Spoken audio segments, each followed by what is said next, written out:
NLP final video. We will be addressing our NLP project by starting with question generating, then going to question ranking, and then question answering. So question generating. To begin, our system uses POS tagging to find all verbs and verb phrases in the article. Our system then goes through the article line by line, finding the sentences associated with these verbs. Once found, our system finds both the subject and object of the sentence based on its location relative to the verb in the sentence. Using IOB tagging, our system then determines which W question word to use. A question is then generated for both the subject and the object of the sentence. Next, our system uses the Stanford OpenIE library. This library will take a sentence and output tuples of relations, which our system then converts into a relational database. Binary questions are then generated by asking either, was X Y, or did X verb B? Because the words can and could are tagged as modals, our system required special cases to generate these types of questions. Our system searched the article of instances of can and could, and then found the subject of the sentence, based on its location in relation to the verb. In order to generate when questions, our system looked for phrases following the pattern of in the year. Our system then determined the subject and verb of the sentence in the phrase preceding the given date. Next, we had to do question ranking in order to figure out which questions were the best ones that we would ask. First, we generated questions from multiple articles. Then we hand-labeled the questions as good or bad based on grammatical coherence and answerability from the text. Our system then creates a numerical representation of the question based on the number of words in the sentence and a normalized number of course tags in the question. These features served as the input to a naive Bayes classifier, which our system used to predict if a question generated was good or bad. For the final question list, our system randomly set samples from the questions that were labeled as good by the classifier. Next, we're going to look at question answering. We divided the questions into different types: who, what, where, when, why, how, binary, and other. So for each of the question types, we use cosine similarity to figure out which sentence was the most relevant to the question, and therefore which sentence to parse to find the answer. First, we remove the stop words from the sentence and then vectorize the sentence using counter.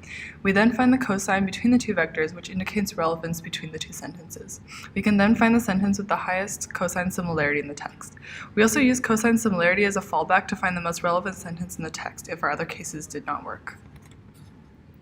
For who and what questions, we noticed a pattern of question word and verb followed by the main subject of the question. To answer these types of questions, we split our sentence using OpenIE, which breaks down the sentence into a subject, object, and predicate format. We then made a dictionary out of this information with the subject as the key pointing to the verbs in the sentence, which then point to their corresponding objects. Then we stemmed our question by removing the stop words so that we could search for the main subjects and verbs in the sentence. After we got the object that we were searching for, we were able to construct the answer for the given question. For when and where questions, we noticed that each question type tended to have a certain NER tag associated with its subject. So essentially what we did was we tagged questions using POS and NER tagging, then determined the subject of the question recorded its NER tag, and then we proceeded to split up the article into sentences and tagged each sentence with POS, IOB, and NER tagging. Then we examined each tag sentence to determine how well the subject matched with the sentence information using the tag information that we had recorded earlier. Then we returned relevant sentences by splicing them together. Once we found the best matched sentence using our cosine similarity method, we identified the position of the why word in our why phrases, which included because, since, due to, for, and so. If the sentence had one of these phrases, we took the part of the sentence that was either before or after the main subject, which we identified with IOB tagging. If the main subject of the question came before the why phrase, we took the part of the sentence after the why phrase. On the other hand, if the main subject of the sentence came after the why phrase, we took the first half of the sentence before the comma.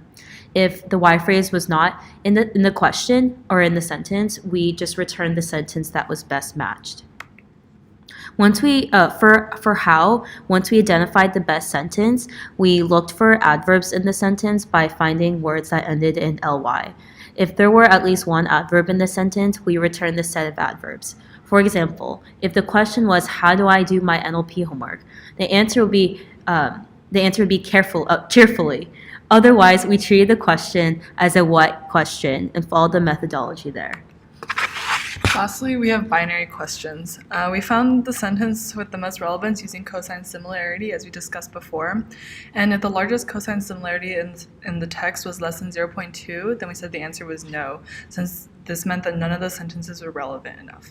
If there's a negation in the sentence, then we'd flip our answer. So for example, if the question was, do giraffes eat ice cream?